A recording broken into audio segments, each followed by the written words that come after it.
Salve a tutti, scusate il singhiozzo, ma il video parla proprio di questo qua. Se volete farvi passare il singhiozzo, esiste una tecnica, scusate, che ve lo fa passare. La tecnica è questa: bisogna farsi far bere un bicchiere d'acqua da qualcheduno e ti deve versare l'acqua in maniera non normale, Irregolare. irregolare. Quindi partiamo con l'accorso. Vai, prova, dai.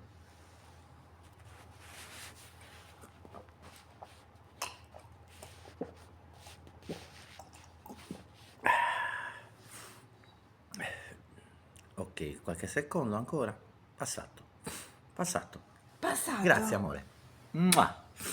Allora, quindi un bicchiere d'acqua dato da qualcuno in maniera regolare. Ricordatevi che questo è il metodo più funzionale, perché quando i vostri figli erano piccoli, quando voi eravate piccoli, cosa facevate quando c'aveva il singhiozzo il bambino? Gli davate un po' d'acqua, gli passava, perché? Perché gliela davate voi. E questa è la stessa tecnica per gli adulti. Spero di esservi stato utile e ci vediamo nel prossimo video. Grazie a tutti.